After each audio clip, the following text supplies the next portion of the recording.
আসসালামু আলাইকুম। প্রতিদিনের মতো আজকেও নতুন আরেকটি রেসিপি নিয়ে হাজির হয়ে গেলাম। আজকে ভীষণ মজার আমের কেক তৈরি করে দেখাবো। কেক অনেকে অনেকভাবে তৈরি করে থাকেন। এভাবে একবার আমের কেকটি তৈরি করে দেখতে পারেন। এর স্বাদ সহজে ভুলতে পারবেন না। এটা খেতেও কিন্তু খুবই মজা হয়। এভাবে একবার আমের সিজনে এই কেকটি তৈরি করে দেখতে পারেন। তৈরি করার জন্য আমি প্রথমে একটি বলে 2টি ডিম ভেঙে নেব। সাথে দিয়ে দেব আধা কাপ চিনি, সামান্য 1 চিমটি লবণ, আধা কাপ তেল। এবার একটি হ্যান্ড উইক্স দিয়ে সবগুলো উপকরণকে ভালোভাবে ফেটিয়ে নেব যতক্ষণ না পর্যন্ত চিনিটা না গলে।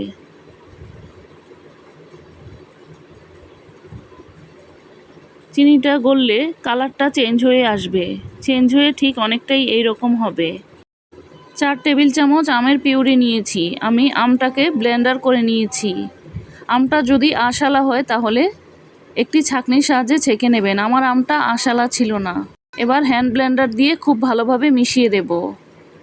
মিশানো হয়ে গেলে 1 কাপ ময়দা দিয়ে দেব। ময়দাটাকে এবার চালনি দিয়ে চেলে নেব। সাথে দিয়ে দেব 2 চা চামচ বেকিং পাউডার। বেকিং পাউডারের পরিমাণটা এখানে একটু বেশিই দিতে হবে। আর 3 টেবিল চামচ গুঁড়া দুধ। গুঁড়া দুধটা দেওয়ার কারণে কেকের স্বাদটা খুবই ভালো আসবে। বেকিং পাউডার ও গুঁড়া দুধটাকেও চালনি দিয়ে চেলে নিয়েছি। এবার হ্যান্ড উইক্স দিয়ে ভালোভাবে মিশিয়ে দেব।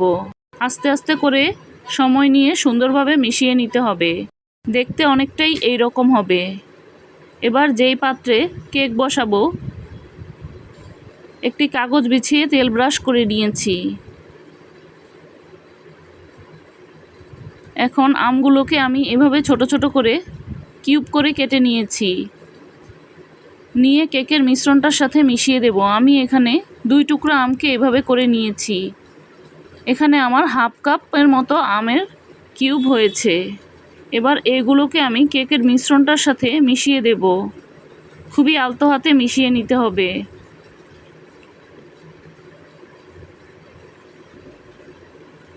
এবার সসপ্যানের ভিতরে কেকের মিশ্রণটাকে ঢেলে দিতে হবে। ঢেলে দিয়ে 2-3 বার ট্যাপ করে নিতে হবে।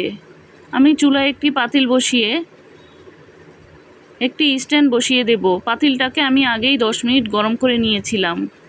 এবার কেকের সসপ্যানটা বসিয়ে দেব।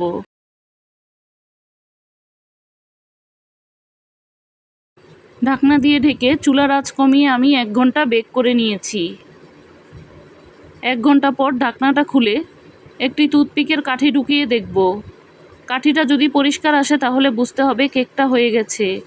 এখন আমের উপরে দেওয়ার জন্য আমি আধা কাপের মতো পিউরি নিয়েছি আর সাথে 1 টেবিল চামচ চিনি।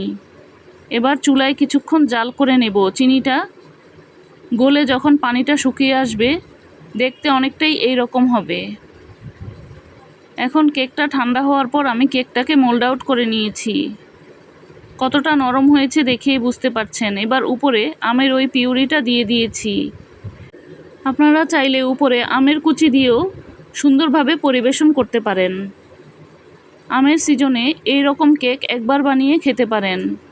আশা করি এর স্বাদ আপনাদের খুবই ভালো লাগবে। কতটা সফট হয়েছে নিশ্চয়ই দেখে বুঝতে পারছেন। ভিডিওটি যদি ভালো লেগে থাকে একটি লাইক দিবেন। প্রতিদিন এই রকম নতুন নতুন রেসিপি পেতে পেজটিকে ফলো বা সাবস্ক্রাইব দিয়ে পাশেই থাকতে পারেন।